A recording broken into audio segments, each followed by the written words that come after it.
الحمد لله رب العالمين والصلاة والسلام على نبينا محمد وآله وصحبه أجمعين وأشهد أن لا إله إلا الله وحده لا شريك له وأشهد أن محمدا عبده ورسوله صلى الله عليه وسلم أما بعد هذه ليلة 11 من شهر جمادى الثاني عام 1439 من هجرة النبي صلى الله عليه وسلم ونحن في الدرس 24 من شرح العقيدة الواسطية لشيخ الإسلام ابن تيمية رحمه الله. Nous sommes le 25 février 2018 et on se réunit pour le 24e cours de l'étude de ce livre, Al-Aqida Al-Wasatiyya, qu'Allah fasse miséricorde à son auteur et les savants qui l'ont commenté. Nous nous sommes arrêtés après avoir lu quelques récits du prophète sallallahu alayhi wa sallam traitant de certains des attributs d'Allah subhanahu wa ta'ala, notamment le rire, l'étonnement, al-dahik, al-ajab, al-rijlu wal-qadam, le pied d'Allah subhanahu wa ta'ala, et nous nous sommes arrêtés sur le hadith où le prophète sallallahu alayhi wa sallam nous dit Yaqulu ta'ala, Allah dit Ya Adam فيقول لبيك وسعديك فينادي بصوت إن الله يأمرك أن تخرج من ذريتك بعثا إلى النار متفق عليه. Hadith rapporté par l'imam al-Bukhari et Muslim. Si ce n'est que nous avons oublié de réciter et de lire en réalité le premier hadith qui est hadith al-nuzul, le hadith de la descente. Car je pensais lors de notre dernier cours l'avoir déjà lu. Or des frères m'ont rappelé que en réalité on ne l'a pas lu. Ainsi on revient à ce récit et le prophète sallallahu alayhi wa sallam nous enseigne dans ce récit un des attributs d'Allah subhanahu wa ta'ala. Le hadith est rapporté par l'imam al-Bukhari et Muslim. Le prophète sallallahu alayhi wa sallam nous dit Yanzilu Rabbuna ila sama'i dunya kulla layla. Notre Seigneur descend au ciel de ce bas monde, descend au ciel le plus bas à chaque nuit. Hina yabqa thuluthul layl al-akhir, lorsqu'il reste de la nuit le dernier tiers. Fayaqulu man yad'uni fa astajib lah. Il dit alors qui est-ce qui m'invoque afin que je l'exauce? Man yas'aluni fa u'tiyah. Qui me demande pour que je lui accorde? Man yastaghfiruni fa aghfir lah. Qui implore mon pardon afin que je lui pardonne. Ce récit du prophète sallallahu alayhi wa sallam nous enseigne un attribut d'Allah azza wa jal, an-nuzul, la descente. Et pas seulement cet attribut, mais un autre aussi qui est al-ulu, l'élévation. Puisque si Allah tabaraka wa ta'ala descend, la descente ne se fait que du haut vers le bas, n'est-ce pas? Ainsi l'on voit qu'Allah subhanahu wa ta'ala est qualifié par l'élévation, al-ulu, il est au-dessus de toutes ses créatures, tabaraka wa ta'ala, tout comme on voit qu'il descend. Et ça c'est une action, c'est un attribut d'action qu'Allah fait quand il veut, conformément à sa sagesse parfaite, subhanahu wa ta'ala. Il descend à chaque nuit, lorsqu'il reste de la nuit le dernier tiers, afin d'offrir de ses grâces à ses serviteurs, en disant Man yad'uni fa astajib lah. Qui m'invoque afin que je l'exauce? Qui me demande pour que je lui accorde? Qui me demande pardon pour que je lui pardonne? Certains ont dit Al-Ash'ira, on dit Allah ne descend pas. Et on ne dit pas cela. Qu'est-ce qui descend alors? Ils ont dit, tantôt ils ont dit ce sont les anges qui descendent, des fois ils ont dit c'est l'ordre d'Allah qui descend, et ainsi ils se sont égarés dans cette croyance. car ce qui descend, c'est Allah lui-même, subhanahu wa ta'ala. C'est lui qui descend. Et cela ne veut pas dire qu'il n'est plus dans l'élévation, comme le disent les gens de l'égarement, qui ont nié l'attribut de l'élévation en disant, si nous affirmons qu'Allah descend, ça veut dire qu'il descend de l'élévation. Non. Hada tamthil. Tu as assimilé les attributs d'Allah à ceux des créatures. N'oublie pas cette règle qui doit sans cesse t'accompagner. Laysa kamithlihi shay. Rien ne lui est similaire. Tout ce qu'Allah fait, subhanahu wa ta'ala, tu en comprends le sens, mais tu en ignores le comment. Tu ne dois donc pas comparer, car c'est cette comparaison que tu as faite qui t'a poussé à prononcer ces paroles. Si on admet qu'il descend, cela veut dire qu'il n'est plus en hauteur, qu'il n'est plus dans l'élévation. Non, c'est faux. Allah tabaraka wa ta'ala est décrit par l'élévation, il est décrit par la descente, comme il veut. Et son secret est auprès de lui, subhanahu wa ta'ala. Nous autres, les croyants, avons l'obligation de se soumettre au texte et de ne pas polémiquer et discuter ou alors faire primer la raison sur les textes. Ma raison ne peut accepter, alors j'interprète. Et je dis que le texte en réalité traite d'un autre sujet, veut dire une autre chose. Tout cela c'est l'égarement. Le Cheikh Salih al-Fawzan, hafidhahullah, a dit ay nuzulan yaliqu bi jalalihi nu'minu bihi wa la nushabbihuhu bi nuzulil makhluq. C'est-à-dire, Allah tabaraka wa ta'ala descend réellement. C'est une descente à laquelle nous croyons et qui ne ressemble en rien à la descente des créatures. لأنه سبحانه ليس كمثله شيء, car rien ne lui est semblable. إلى السماء الدنيا. Allah descend au ciel le plus bas. السماء الدنيا من إضافة الموصوف إلى صفته حين يبقى ثلث الليل الآخر, lorsqu'il reste le dernier tiers de la nuit.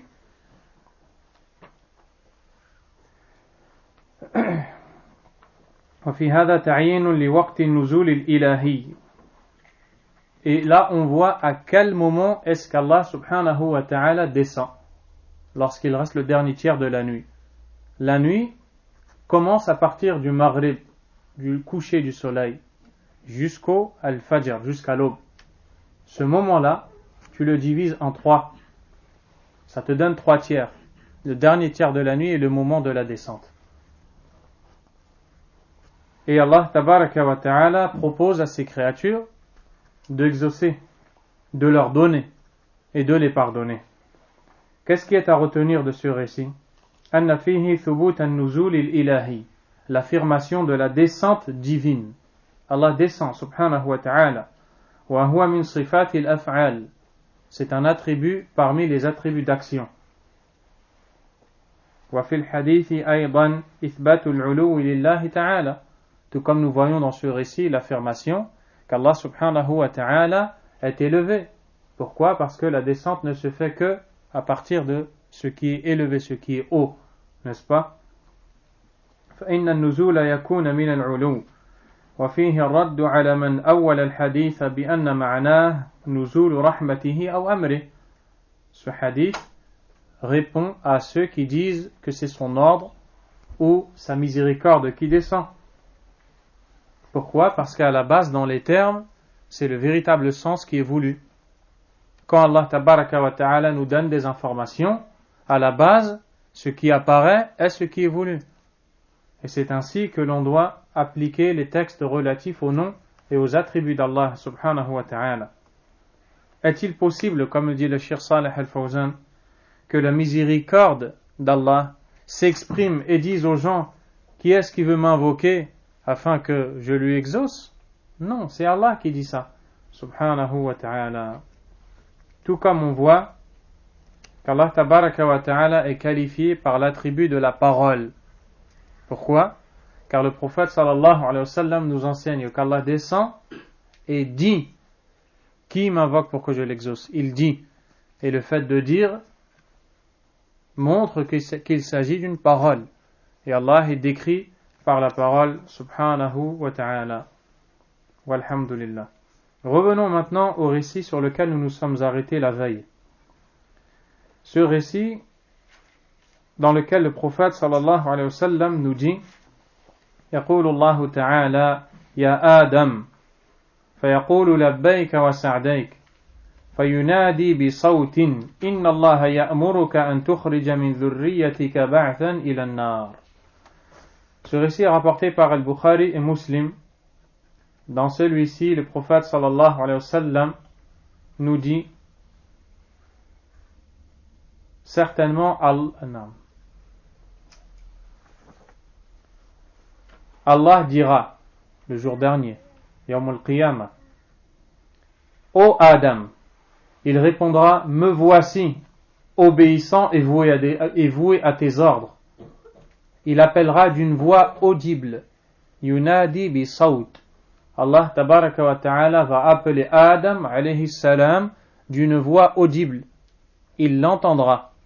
Cela prouve qu'Allah tabaraka wa ta'ala parle avec une voix et des lettres. Pourquoi est-ce que les savants de la Sunna ont précisé avec une voix et des lettres? Ce n'est pas pour rien.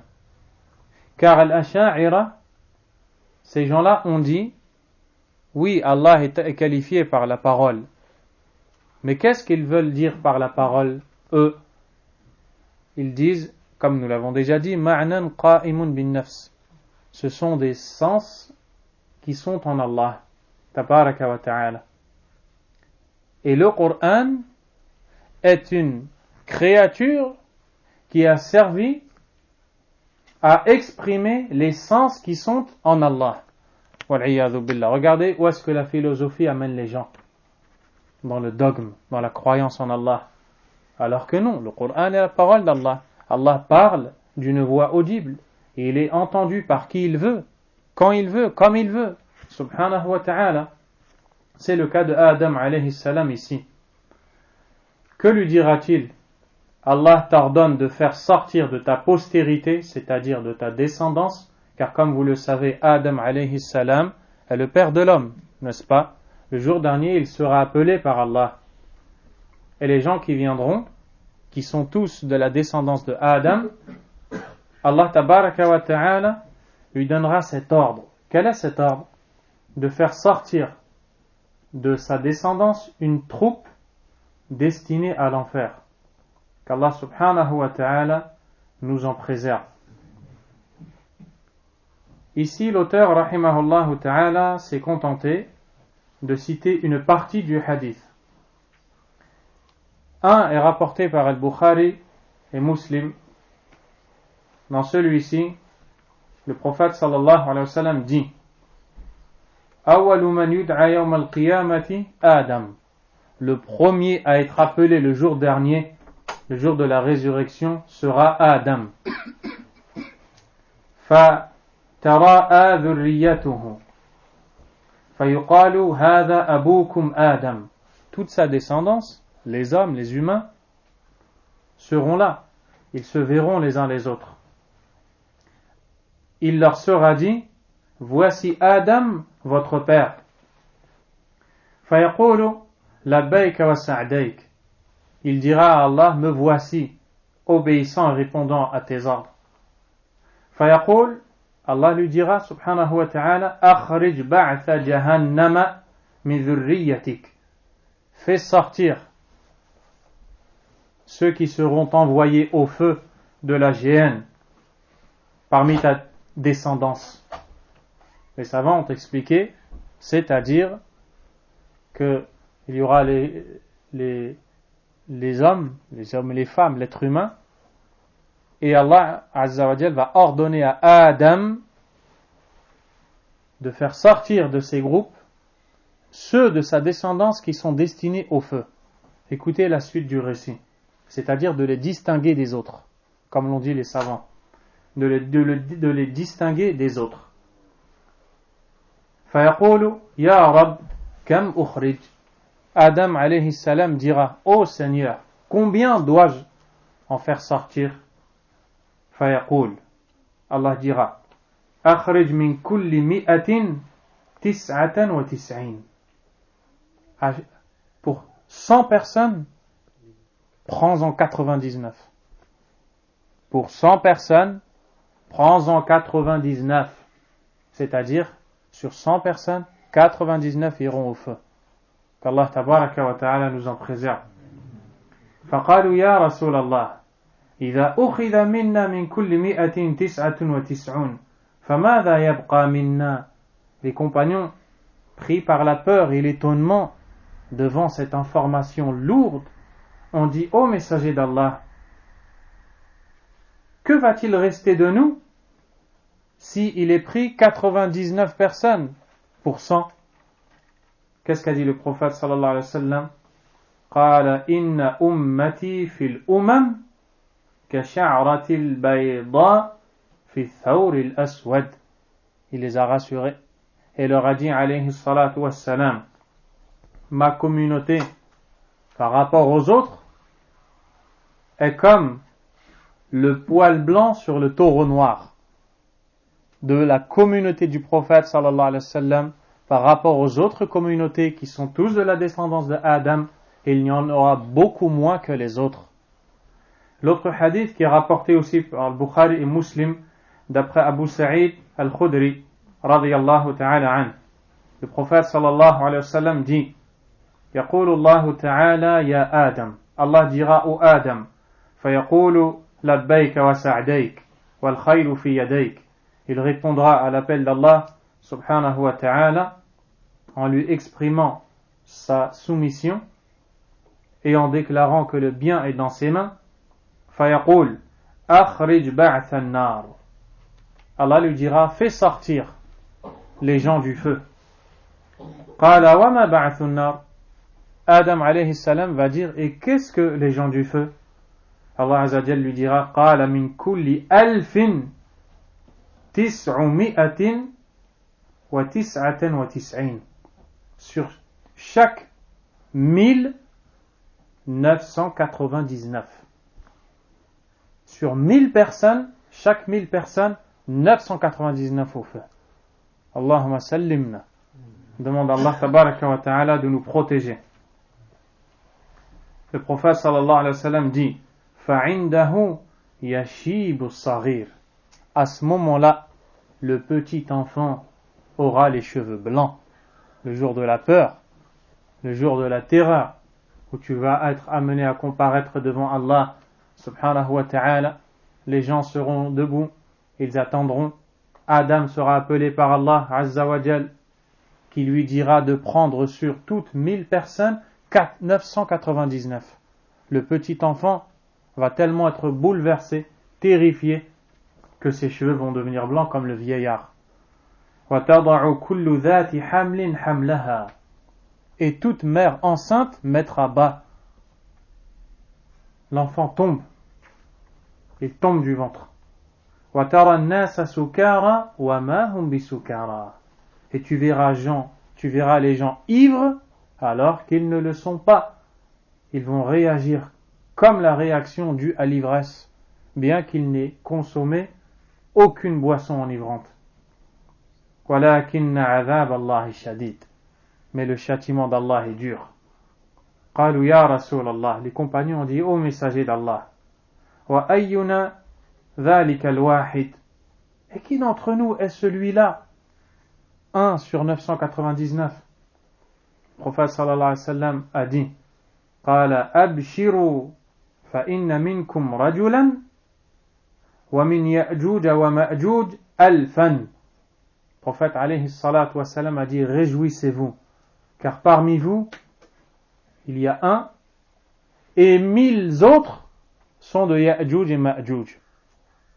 Ce sont eux les plus grands habitants du feu. Ya'juj et Ma'juj, ce sont des tribus qui viendront et cela fait partie des signes majeurs, des grands signes de la fin des temps. Ils viendront et sèmeront le chaos et le désordre sur la terre jusqu'à ce qu'Allah subhanahu wa ta'ala va les anéantir. Donc en réalité, la plupart seront de Ya'juj et Ma'juj. ثم قال والذي نفسي بيده. Le prophète alayhi salatu wa salam dit: je jure par celui qui détient mon âme dans sa main. إني أرجو أن تكونوا ربع أهل الجنة فكبرنا. Il a dit, je jure par celui qui détient mon âme dans sa main que j'espère que vous serez un quart des habitants du paradis, c'est-à-dire la communauté de Mohammed sallallahu alayhi wa sallam par rapport aux autres communautés, Moussa, Isa, Ibrahim, les autres prophètes. Un quart. Les compagnons ont dit Allahu Akbar. Faqala, le prophète a ensuite dit Arju an takunu thulutha ahli al-jannah. J'espère que vous serez le tiers des habitants du paradis. Fakabbarna. Ils ont dit Allahu Akbar. Faqala arju an takunu nisfa ahli al-jannah. J'espère que vous serez la moitié des gens du paradis. Fakabbarna. Ils ont dit Allahu Akbar.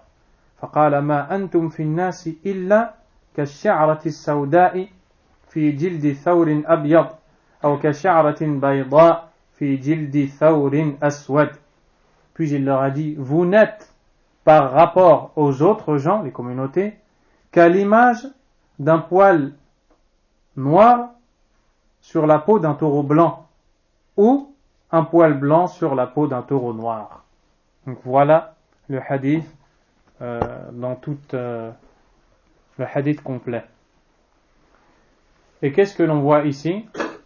Qu'Allah tabaraka wa ta'ala est qualifié par An-Nida. An-Nida, c'est l'appel.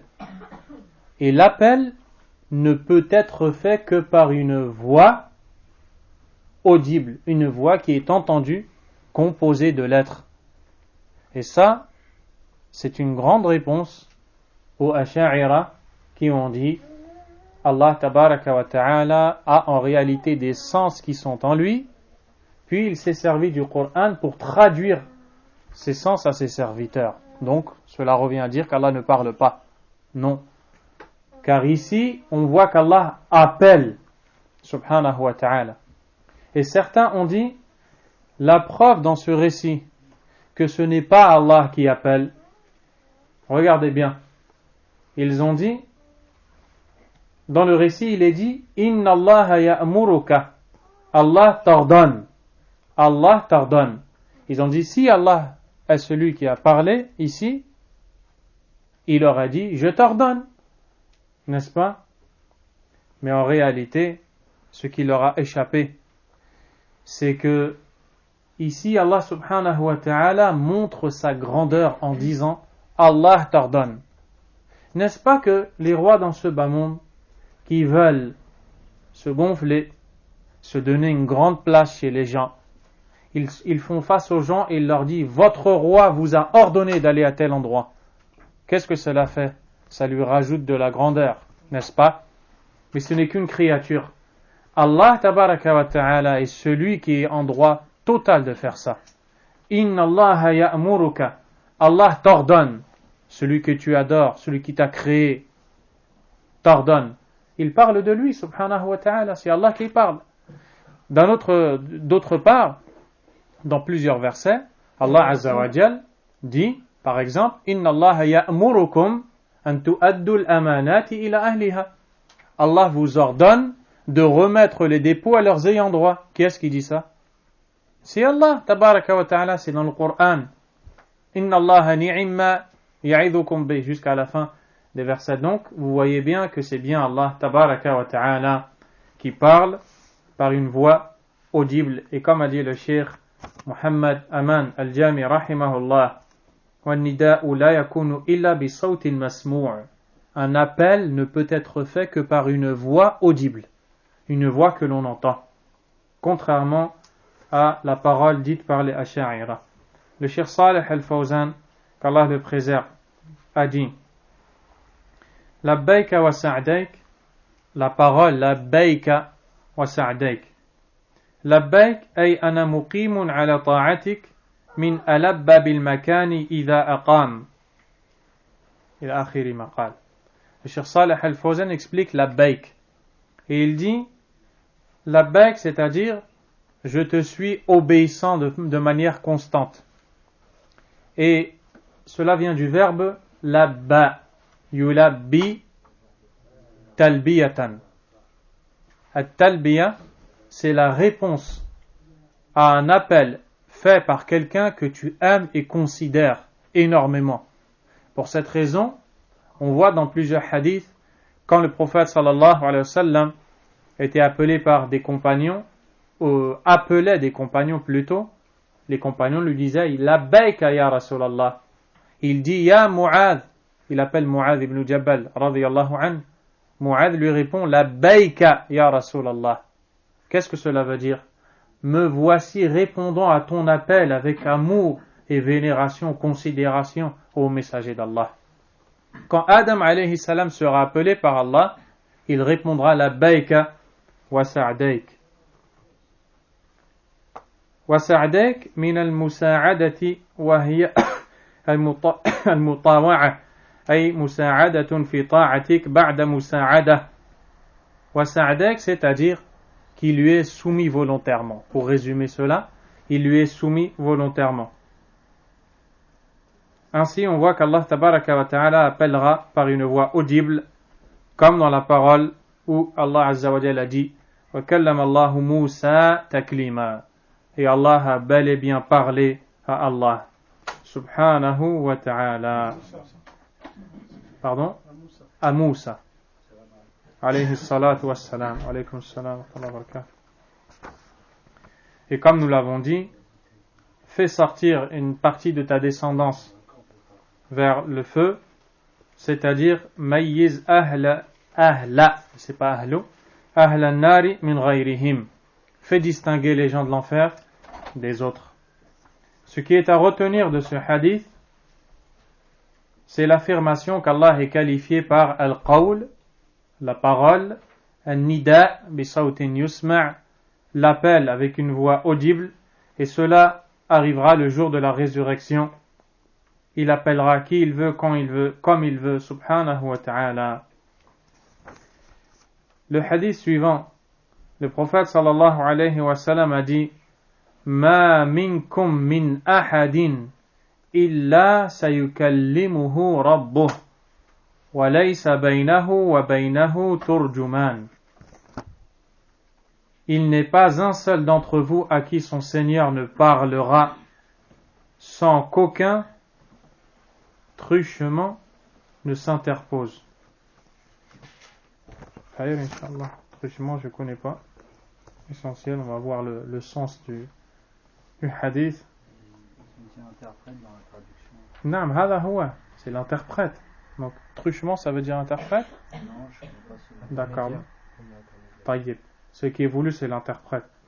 Le prophète, alayhi salatu wassalam, s'adresse aux compagnons du prophète, sallallahu alayhi wa sallam. Et comme a dit le Cheikh Saleh al-Fawzan, cela concerne l'ensemble des croyants. Yawm al-Qiyamah, le jour de la résurrection, yukallimu Allahu al-mu'minin.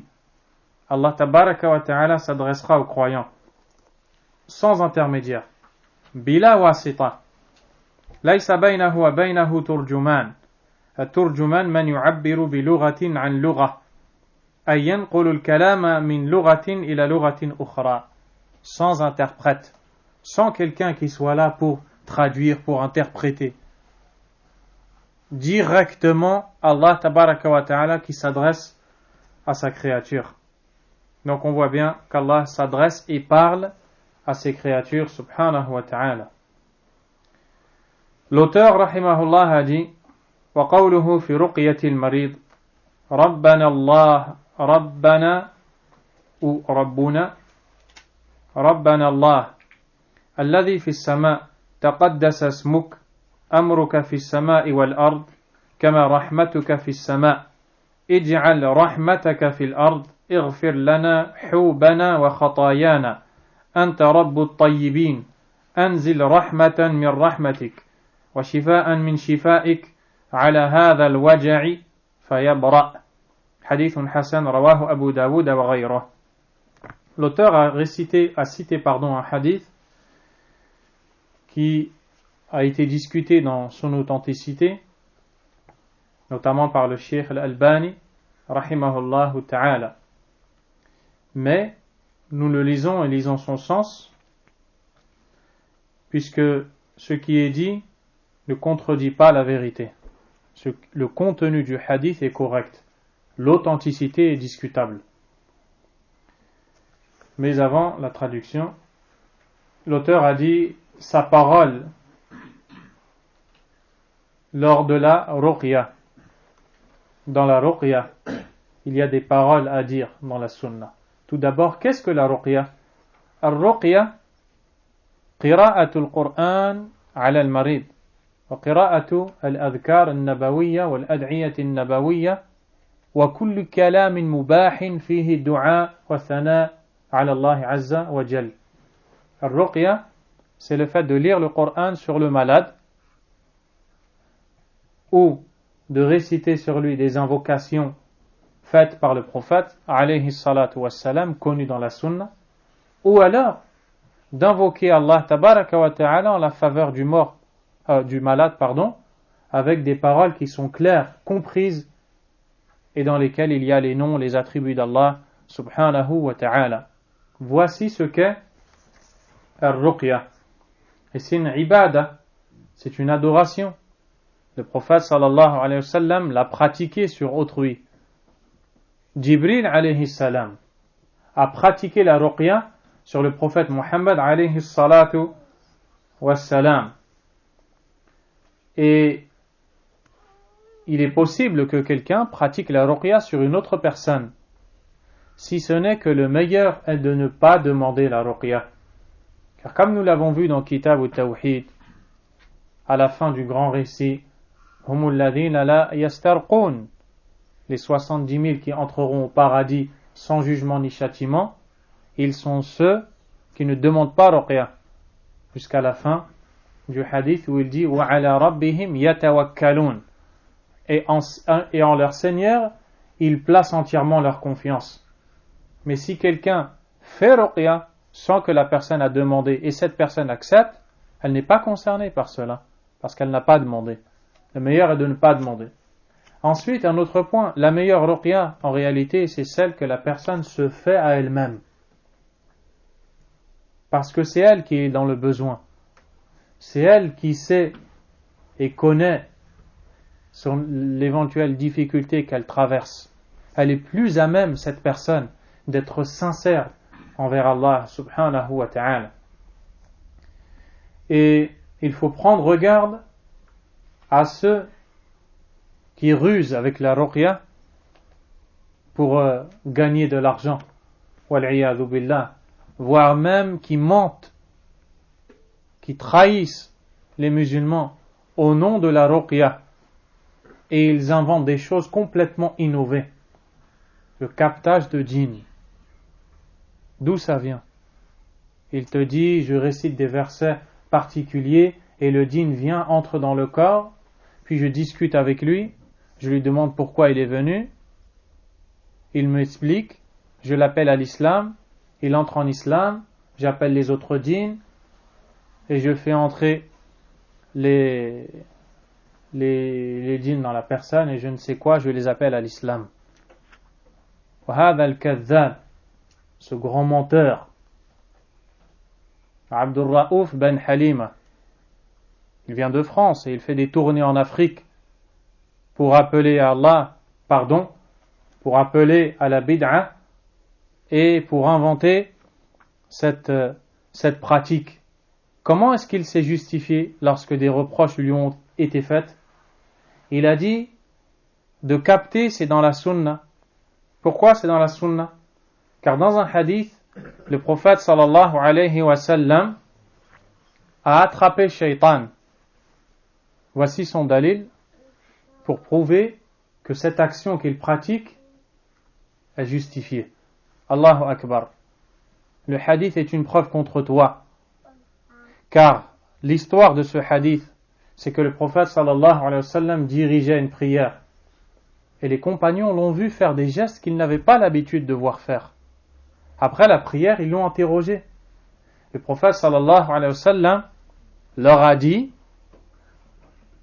Iblis est venu, je l'ai attrapé et je me suis rappelé que seul Sulayman avait ce privilège. وَهَبْ لِي مُلْكًا لَا يَنْبَغِي لِأَحَدٍ مِّن بَعْدِي. Sulayman a dit, alayhi salam, et accorde-moi un royaume que tu ne donneras pas à quelqu'un d'autre. Et Allah Azza wa Jal a mis à son service les djinns. Il travaillait pour lui. Il s'est souvenu de cela, que c'était un privilège pour réserver à Sulayman, il l'a lâché. Fais comme lui. En appliquant ce hadith, souviens-toi que c'est réservé à Sulayman et ne fais pas ce que tu fais. Deuxièmement, Allah tabaraka wa ta'ala a dit dans le Coran وَقُلْ رَبِّ أَعُوذُ بِكَ مِنْ هَمَزَاتِ الشَّيَاطِينِ وَأَعُوذُ بِكَ رَبِّ أَنْ يَحْضُرُونَ. Et dit, ô Seigneur, je cherche ta protection contre les insufflations des démons et je cherche ta protection contre leur présence en moi. Et toi, tu les fais, tu causes cette présence en eux. Tabbiq al-Qur'an, ya jahil. Applique le livre d'Allah subhanahu wa ta'ala et ne vous faites pas avoir par ce genre de personnes. Indakum al-Qur'an, indakum al-Sunnah. Vous avez le Qur'an, vous avez la Sunnah. Pourquoi lorsque vous voyez quelqu'un qui est élevé et que l'on décrit comme étant le grand raqid international, vous tombez dans cela? Vous avez Allah tabaraka wa ta'ala, vous pouvez l'invoquer par ses noms, par ses attributs. Vous pouvez lever vos mains, demander la guérison à Allah. Vous pouvez lire le livre d'Allah subhanahu wa ta'ala. Nas'alullah an yanfa'a bi kalamina an-nas. Qu'Allah fasse que cette parole soit utile aux gens. Et vous peut-être que vous vous dites qu'il n'est pas utile, mais je sais pourquoi je tiens ces propos en ce moment. Walhamdulillah. Voici ce qu'est la ruqya. Et la ruqya, tout le monde peut la pratiquer. La ruqya, tout le monde peut la pratiquer. Il n'y a pas quelqu'un qui est réservé pour la ruqya. N'importe qui présent ici, qui verrait son frère avoir un souci, un problème, il peut lui lire le Coran. Car le Coran est une guérison. وَنُنَزِّلُ مِنَ الْقُرْآنِ مَا هُوَ شِفَاء. Et nous faisons descendre du Coran ce qui est une guérison. وَرَحْمَةٌ لِلْمُؤْمِنِينَ. Une miséricorde pour les croyants. وَلَا يَزِيدُ الظَّالِمِينَ إِلَّا خَسَارًا. Et il ne fait qu'accroître la détresse des injustes. Et après des gens viennent et disent que le Coran n'est pas une guérison. أَلَا قَبَّحَهُمُ اللَّهُ. Qu'Allah les en les dise. Subhanahu wa ta'ala. Dans ce récit, il est dit Rabbana Allah, alladhi fis sama, notre Seigneur, Allah, qui est au ciel, purifié soit ton nom. Ton arrêt est ton ordre est au ciel et sur terre, tout comme ta miséricorde est au ciel. Fais que ta miséricorde soit sur terre. Pardonne-nous notre péché et nos fautes. Tu es le Seigneur des vertueux. Fais descendre une miséricorde de ta miséricorde et un remède de ta guérison sur ce mal afin qu'il guérisse. Qu'est-ce qui a été fait ici? التوسل إلى الله عز وجل بأسمائه وصفاته. Le fait d'utiliser la mention des noms et attributs d'Allah pour lui faire ses éloges afin d'arriver au résultat qui est le solliciter. Et ça fait partie du comportement de celui qui invoque Allah subhanahu wa ta'ala, de louer Allah, de l'évoquer par ses noms, par ses attributs. Toi qui es parfait, toi qui es puissant, qui es donateur, protecteur, qui guide qui il veut, qui égare qui il veut, protège-moi, guide-moi, donne-moi, éclaire-moi. C'est ainsi que Allah tabaraka wa ta'ala doit être invoqué par ses noms et attributs. Subhanahu wa ta'ala. Taqaddasa ismuk. Taqaddasa ismuk. Cette phrase, qu'est-ce qu'elle veut dire? Purifié soit ton nom. C'est-à-dire qu'Allah tabaraka wa ta'ala est exempt de toute imperfection et défaillance. Et les noms d'Allah tabaraka wa ta'ala sont les noms les plus parfaits. وَلِلَّهِ الْأَسْمَاءُ الْحُسْنَى فَادْعُوهُ بِهَا. Et à Allah appartiennent les noms les plus parfaits, les plus beaux, invoquez-le donc par ces noms.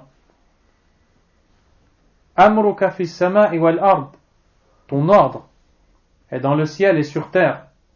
Kama rahmatuka fis sama, et comme ta miséricorde est dans le ciel, ij'al rahmataka fil ard, fais qu'elle soit aussi sur terre. Wa rahma sifatun min sifatillah, la miséricorde est un des attributs d'Allah. Mais sachez, chers frères, que lorsque la rahma est employée dans les textes, elle peut vouloir dire deux choses. Soit on parle de la rahma qui est la miséricorde d'Allah, tabaraka wa ta'ala, soit on parle d'une rahma qui a été créée par Allah et qui est le fruit de la rahma qui est sa miséricorde, son attribut. Par exemple, Allah tabaraka wa ta'ala, quand il a parlé de la pluie, il a dit Fanzur ila athari rahmatillah, regarde les effets de la miséricorde d'Allah.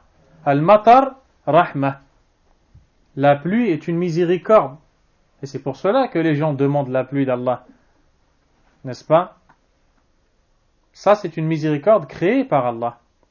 Dans le hadith où le prophète sallallahu alayhi wa sallam a dit Allah a créé 100 miséricordes, une qui est ici et que les gens se partagent, même les animaux, et 99 par lesquelles il fera miséricorde aux croyants le jour dernier.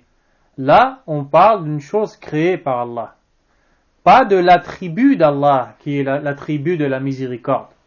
Cette chose qui est créée par Allah découle de l'attribut de la miséricorde d'Allah subhanahu wa ta'ala. Wa shifa wa rahma.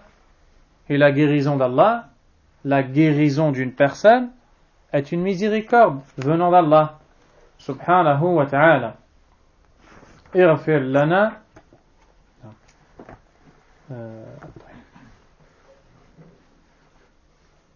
Ighfir lana hubana wa khatayana. Et là, dans la suite, pardonne-nous nos péchés et nos fautes. Anta rabbut tayyibin. Tu es le Seigneur des bons, des vertueux. Regardez, n'est-ce pas qu'Allah tabaraka wa ta'ala est le Seigneur de toutes les créatures? Allahu rabbul jami' subhanahu wa ta'ala. Limadha qal rabbut tayyibin? Pourquoi il a précisé le Seigneur des bons parmi les gens, des pieux, des vertueux parmi eux? Al-Sheikh Muhammad Aman al-Jami rahimahullah a dit لأنهم الذين عبدوه, car ils sont ceux qui l'ont adoré, mukhlisin, ils lui ont voué le culte, wahaduhu subhanahu wa ta'ala, ils l'ont adoré seul, sans associé. Allah azza wa jal leur a donné un statut différent de celui qu'il a donné aux autres. Et comme on le sait, Allah est le Seigneur de toute personne, de toute créature, subhanahu wa ta'ala. أنزل رحمة من رحمتك وشفاء من شفائك على هذا الوجع فيبرأ. Et dans la suite de ce récit, on voit la demande de la guérison. Tu as d'abord évoqué le nom d'Allah, tu lui as fait ses éloges, puis tu lui as demandé. Et c'est ainsi que doit être fait l'invocation. Le Cheikh Muhammad Aman al-Jami rahimahullah a dit que le serviteur qui veut invoquer Allah fait des bonnes actions avant. Il fait des bonnes actions afin que l'exaucement lui soit propice. Et le Cheikh, l'imam Ibn al-Qayyim rahimahullah, a même dit qu'il est bon de faire une sadaqa avant les invocations. Lorsque tu as quelque chose à demander qui t'est cher, dont tu as besoin. L'imam Ibn al-Qayyim, dans Ad-Da' wa Ad-Dawa, le livre Ad-Da' wa Ad-Dawa, la maladie et son remède, explique les invocations et il dit qu'il faut avoir fait telle et telle chose, notamment les ablutions, louer le nom d'Allah, prier sur le prophète sallallahu alayhi wa sallam, choisir les moments où les invocations sont propices à l'exaucement, entre l'adhan et l'iqama, la dernière heure du jour du vendredi, etc. Et il dit, et il est bon de faire une sadaqa aussi. Et après tu demandes à Allah subhanahu wa ta'ala. Qu'est-ce qui est à retenir de ce récit?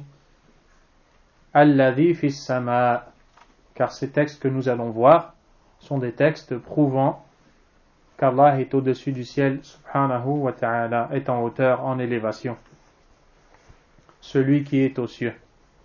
Le Cheikh Al-Fawzan a dit Al-Ruqya, la Ruqya, Al-Qira'atu ala al-Marid, talaban li shifa'i. C'est la lecture, la récitation du Coran sur le malade, afin de demander à Allah sa guérison. وهي مشروعة إذا كانت بالقرآن والأدعية المباحة. Elle est prescrite et légiférée si elle est faite par le Coran et les invocations licites, autorisées. وممنوعة إذا كانت بألفاظ شركية أو أعمال شركية. Et si elle contient et comporte des interdits tels que des paroles de shirk, alors elle est interdite. ربنا الله الذي في السماء أي على السماء. Allah qui est aux cieux, au ciel, fi sama. Nous avons déjà vu que as-sama veut dire une des deux choses suivantes. Al-ulu, l'élévation, la hauteur. Idhan fil ulu. Ce qui est voulu, c'est en élévation, celui qui est dans l'élévation. Ou alors, fi sama, sama al-makhlouqa. Fayakunu ma'na fi ala, ay fawqa. Subhanahu wa ta'ala. Ou alors, ce qui est voulu, c'est le ciel créé. À ce moment-là, fils sama ne voudra plus dire dans, mais plutôt au-dessus. Et on l'a déjà développé, comme Allah Azza wa Jalla a dit أَوَلَمْ يَسِيرُوا فِي الْأَرْضِ وَأَنْتَ لَا تَسِيرُ فِي دَاخِلِ الْأَرْضِ أَنْتَ تَسِيرُ فَوْقَ الْأَرْضِ فَمَعْنَى فِي عَلَى كَذَلِكَ فِي السَّمَاءِ عَلَى فَوْقَ. Allah Azza wa Jalla a dit, n'ont-ils pas marché, si je traduis littéralement, dans la terre, car la particule fi veut dire dans, à l'intérieur, mais il est évident que ce qui est voulu est sur, donc au-dessus. De même ici, fi sama ne veut pas dire dans le ciel, mais au-dessus du ciel.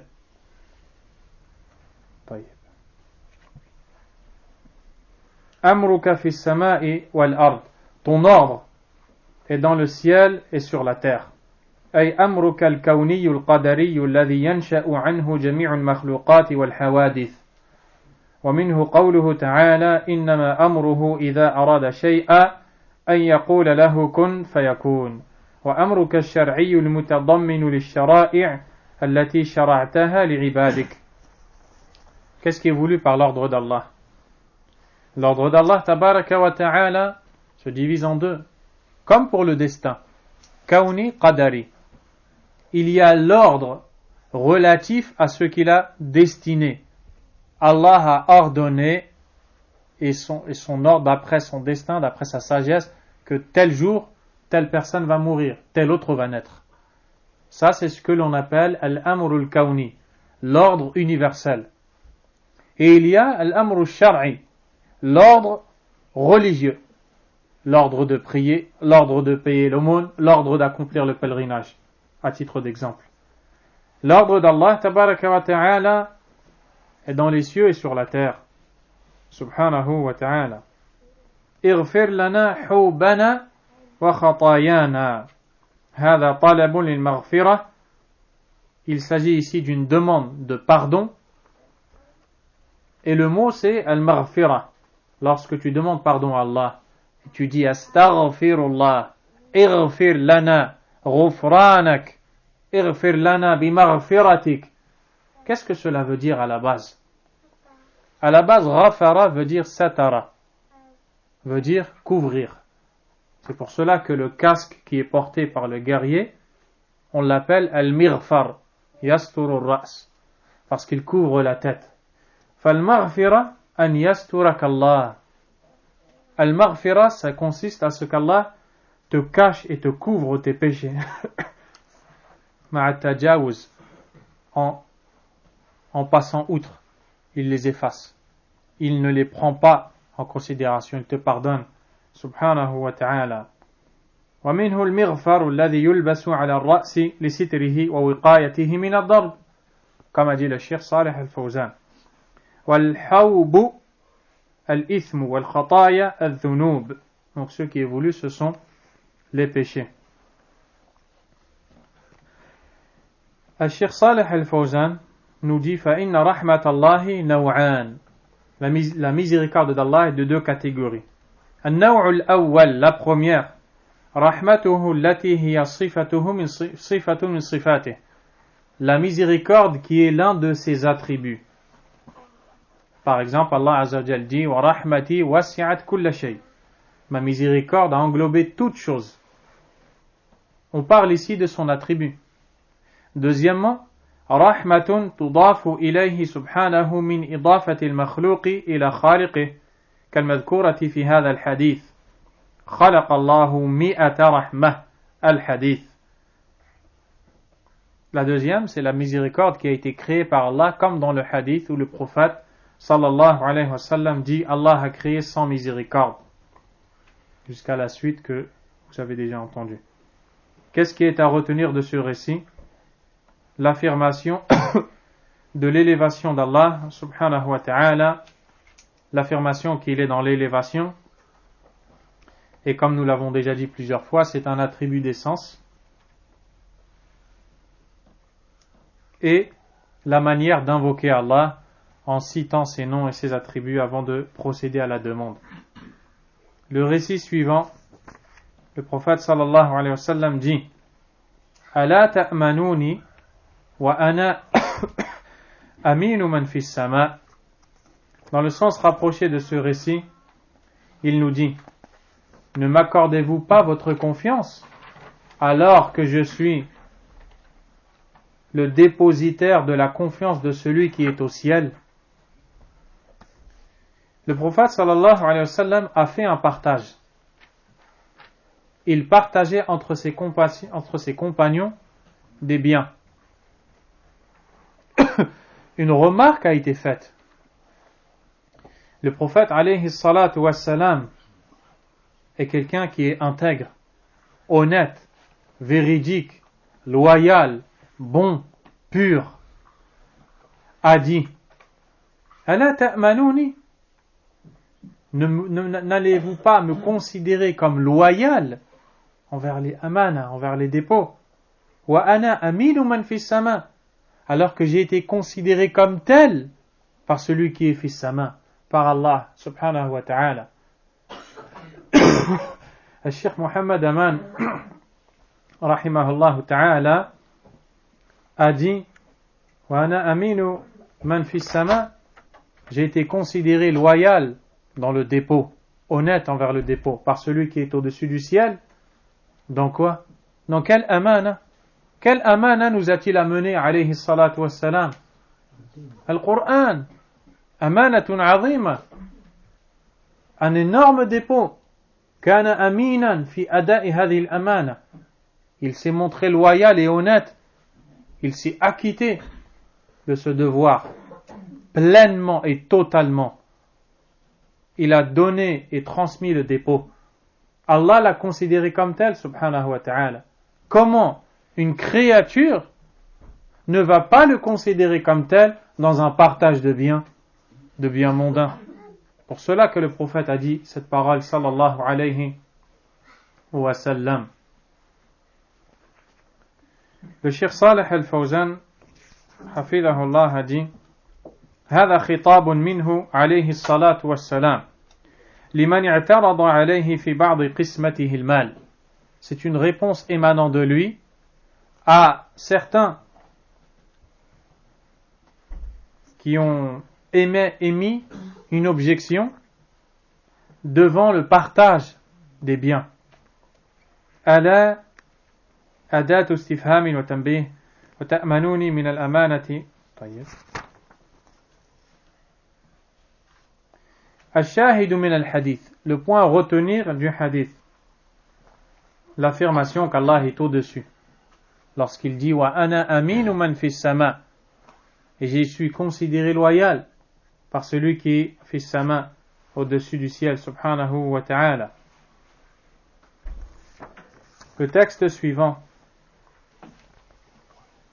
l'auteur a dit wa qawluhu, en parlant du prophète alayhi salatu wassalam, Et en réalité, cette parole a été authentifiée par Cheikh Al-Albani, rahimahullah, mawqoufun ala Abdullah ibn Mas'ud, radiyallahu anhu.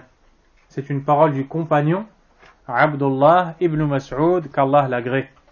Qu'a-t-il dit dans cette parole?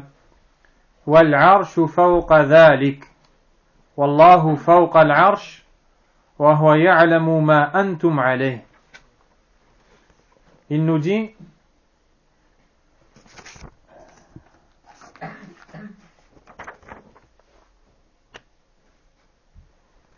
le trône est au-dessus de tout cela, et Allah est au-dessus du trône, et il sait ce que vous faites. Subhanahu wa ta'ala. On voit, encore une fois, un texte montrant clairement qu'Allah tabaraka wa ta'ala fi sama, fawqa al-ibad. Il est au-dessus de ses créatures, au-dessus de ses serviteurs. Wa ya'lamu ma nahnu alayh. Et il connaît nos états et situations. فجمع رضي الله عنه في هذا الأثر بين صفة العلو وصفة المعية. Ibn Mas'ud, qu'Allah l'agrée, a réuni deux attributs d'Allah dans ce texte, l'attribut de l'élévation et l'attribut al-ma'iyya, qu'Allah est avec nous de par sa science. Ma'ana bi'ilmih wa fawqa al-arsh, subhanahu wa ta'ala, est au-dessus de son trône, mais il est avec nous de par sa connaissance de nos états, de nos actions, de nos paroles et autres. Subhanahu wa ta'ala. تقدم تفسير العرش وقوله فوق ذلك أي فوق المخلوقات التي بينها الرسول صلى الله عليه وسلم لأصحابه في الحديث الذي ذكر فيه بعد ما بين السماء والأرض وما بين كل سماء وسماء وكثف كل سماء والبحر الذي فوق السماء السابعة وما بين أسفله وأعلاه وما فوق ذلك البحر من الأوعال الثمانية العظيمة ثم فوق ذلك العرش والله فوق العرش سبحانه وتعالى أي مستو عليه استواء يليق بجلاله وهو يعلم ما أنتم عليه بعلمه المحيط الذي لا يخفى عليه شيء. Le résumé, Allah subhanahu wa ta'ala est au-dessus de toutes ses créatures et il nous observe.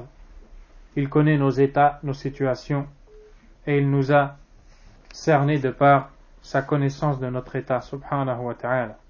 Qu'est-ce qui est à retenir de ces textes? L'affirmation de l'élévation d'Allah au-dessus de son trône. Uluwullah ala arshih. Allah est élevé au-dessus de son trône. Wa la naqul fi kulli makan. On ne dit pas à tout endroit. Hada ghalat. C'est une erreur. On ne dit pas non plus la naqul la yajuzu an naqul ayna Allah. On ne dit pas non plus qu'il est interdit de dire où est Allah. Bal naqul ayna Allah wa nujib fi sama. On dit où est Allah et on répond fi sama. Comme قال النبي صلى الله عليه وسلم. Comme le prophète a dit dans ce récit qui est d'ailleurs le dernier cité. وقوله للجارية أين الله؟ قالت في السماء. قال من أنا؟ قالت أنت رسول الله. قال أعتقها فإنها مؤمنة. L'histoire de cette parole, c'est le compagnon Muawiyah ibn al-Hakam radiyallahu anhu. Ce compagnon avait une servante. Elle devait surveiller le troupeau en son absence. Mais Allah tabaraka wa ta'ala a décrété qu'un loup s'est emparé d'un mouton. Muawiyah ibn al-Hakam radiyallahu anhu, lorsqu'il est revenu, a vu qu'il manquait un mouton. Il s'est mis en colère contre cette femme et lui a donné une gifle au visage. Il a regretté. Il est allé voir le prophète sallallahu alayhi wa sallam et lui a dit: je préfère la laisser. C'est-à-dire, la laisser aller où elle veut. Elle peut partir. Le prophète sallallahu alayhi wa sallam lui a dit, lorsque le compagnon lui a dit: afala u'tiquha, ne devrais-je pas la laisser? Il lui a dit: bala ji'ni biha, si, fais-la venir. Cette femme est venue. cette jeune fille, pardon, ou jeune femme est venue. Le prophète sallallahu alayhi wa sallam lui a dit Ayn Allah, où est Allah? Elle n'a pas hésité. Qalat fis sama, elle a dit fis sama. Il lui a dit Man ana, qui suis-je?